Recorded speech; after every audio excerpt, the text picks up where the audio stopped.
So for step 8, the damper oil. So we're going to fill the cylinder with the oil and get the air bubbles out. Then we're going to attach the free piston. And there's like this little plastic plunger thing that comes on the parts tree that you use to push that down into the cylinder. And then once it's in, we need to put this tiny little screw, which is that little guy right there, into the free piston to put it all together. Now, there's no real point in stopping there. We might as well just finish building these. So we're also going to just finish the building of the damper and add the spring and everything else that's needed. And that way we can finish it off. So we'll do steps 8 and 9 together. So obviously there's the little screw, and of course we've got everything else that we did in the last step, our free pistons, but I've also pulled together the springs and everything else. So I'll just set this up and let's get on to working on step 8. So first off, we need to fill this with oil. So let's do that part now.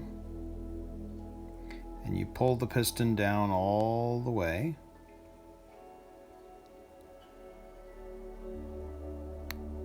And, you know, it's showing you that you put the oil down just below where the threads are. And sometimes it's kind of hard to tell actually how far that is. So I don't mind putting a bit more in, because we need to be able to see for the next part. But we'll see how this, so you can see down there, and you can see the air bubbles. So I just have to go slowly pulling the piston down so we can push out all of the excess air. Now I am going to put in a little bit more, because for the purposes of what I'm doing, I want to be able to see this. So let's squeeze this out.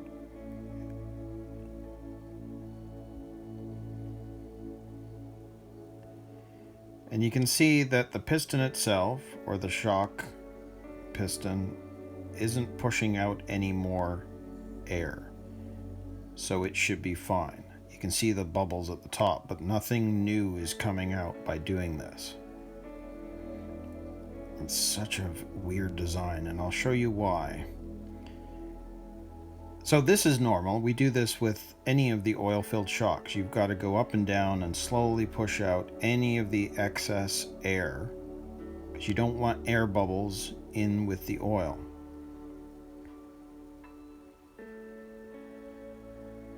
Okay, so that's pretty much done. So now they want you to take the free piston and note the position. See how that is a concave side and this is a flat? You want the flat at the top. And it's showing you to just push that down. And I mean, oil is gonna go everywhere. I know this. But there's also a little plunger that you can get off of the parts tree. Looks like that.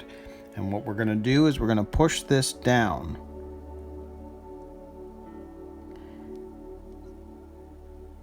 And I mean, you can see that I've got a lot of excess oil. It's fine. You expect that. But they want you to push that down as far as you can go. Which it is. It's down there, and now they want you to take get the excess oil. So we're going to use some paper towel. So now that that is done, we need to grab our little screw that came out of the MD bag, okay, just like that, and we're going to screw it into the top.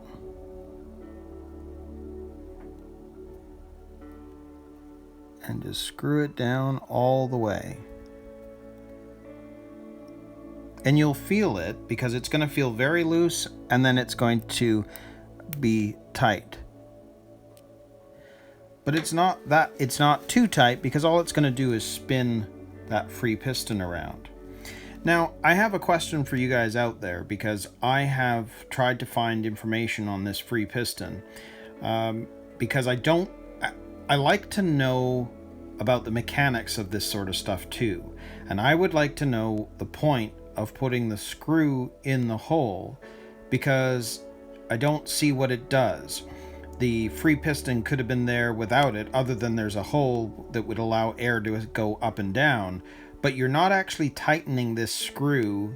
I mean, it's in there. It's you know, there must be a point. I'm just curious to know what the free piston does, because if I was to push this up, you're going to see that it's going to move. So it's not holding anything in place. It's just there. So I'm just kind of curious to know why there's a screw there to begin with, and what the point is. So if you do know, please, you know, comment below, let me know, because I am curious on the mechanics of this type of oil damper. Now, we've got to this stage, we've finished it, we've cleaned, we've got the excess oil, and again, no point in just stopping there, we might as well keep going. So moving on to step 9, we're going to grab our coil spring,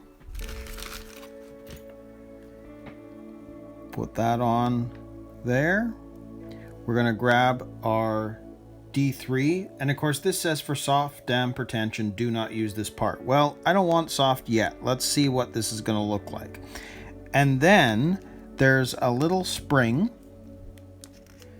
that goes on the top of there, which kind of sits over the screw, but I can't think that's the only reason that's there. And then we're going to take that top piece and tighten it on. And there we go. And I mean, this feels really, really smooth.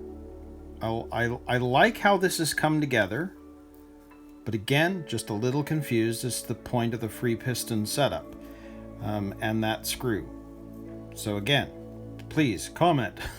Let me know. I really would like to know the difference. Now, I have gone ahead and built the other one too. So we're set. So step 8 and 9 are now complete. We've got our rear shocks. So we are going to move on to step 10 and attach the rear dampers.